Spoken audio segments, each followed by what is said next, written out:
Quoi la France croit pouvoir continuer à nous imposer des dirigeants, à faire des choix à notre place. Cela doit cesser et l'Afrique nouvelle, la jeunesse africaine, les élites africaines, la diaspora africaine dit non, ça ne peut pas continuer. L'hypocrisie de cette France se vit et s'exprime tous les jours. Prenons exemple du cas du Mali et du Tchad. Au Tchad, où le processus constitutionnel a été interrompu, la France a applaudi et son président est allé consacrer le nouveau roi. Au Mali, où ce n'est pas le processus constitutionnel qui a été interrompu, mais le processus de transition, la France a condamné et même a pris ses clics et ses claques pour dire qu'elle quitte le Mali. Ça, c'est de l'hypocrisie. C'est le deux poids, deux mesures.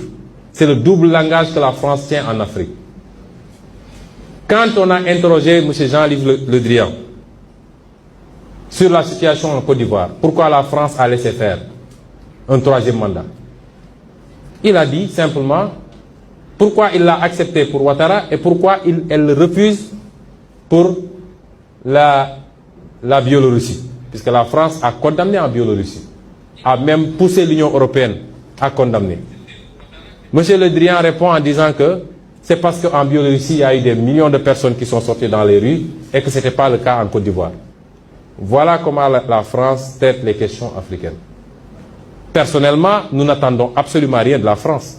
Nous voulons qu'elle cesse de s'ingérer dans nos affaires. Que le peuple sénégalais puisse avoir le droit de choisir librement. Et non pas parce que la France a choisi un candidat avec les méthodes qu'on connaît. On commence par cibler les gens, on les décore dans des légions d'honneur ou dans je ne sais quel autre grade, chevalier de je ne sais quoi. On les inscrit dans des loges maçonniques et on leur dit préparez-vous, ce sera vous après. Même l'hypothèse où Macky Sall ne pourrait pas passer, nous savons qui est en train d'être préparé par la France. Cela doit cesser, ça ne se passera plus comme ça. Que l'on soit bien clair, nous n'avons rien contre le peuple français. Et en France même, des voix politiques et citoyennes se lèvent pour tenir le même discours que celui que je suis en train de vous tenir. Les députés, par exemple, Madame Frédérique Dumas, qui intervient régulièrement sur la tribune de l'Assemblée, qui écrit régulièrement au ministre des Affaires étrangères, puisqu'elle est membre de la Commission des Affaires étrangères, pour soulever ce comportement injuste de la France vis-à-vis de l'Afrique, tient le même discours que nous. Messieurs Jean-Luc Mélenchon, Jean-Paul Lecoq, André Chassaigne, tous députés, tiennent le même discours que nous. Et des centaines d'autres voix. L'ONG Survie, comme d'autres ONG, font un travail extraordinaire dans le même sens. Nous disons à la France d'écouter ces voix qui lui parlent de notre schéma, d'une autre collaboration entre l'Afrique et la France. Beaucoup plus juste, beaucoup plus équitable, mais beaucoup plus durable. Si elle sait l'écouter, je crois que nous aurons de beaux jours devant nous dans le cadre de la collaboration. Si elle ne sait pas l'écouter, pensant pouvoir continuer à fonctionner comme du temps de nos grands-papas, cette jeunesse africaine ne l'accepte plus. Il faut que la France se prépare à une rupture définitive et à quitter l'Afrique. Parce que l'Afrique appartient aux Africains, elle n'appartient pas à la France. Elle n'appartient à personne d'autre, ni la Chine, ni les États-Unis, ni personne. Et les Africains veulent prendre le destin en main enfin. J'en profite pour lancer un appel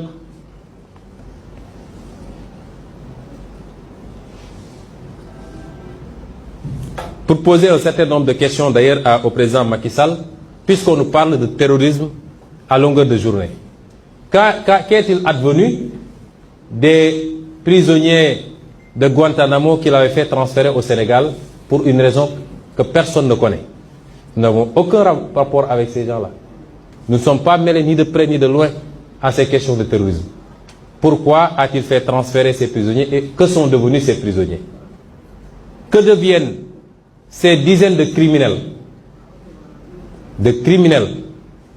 Je parle de crimes de sang, qu'il fait libérer à l'occasion de chaque fête profitant des grâces présidentielles et qui seraient recyclés dans des entreprises pour préparer des attaques ou des expéditions contre les opposants à son régime.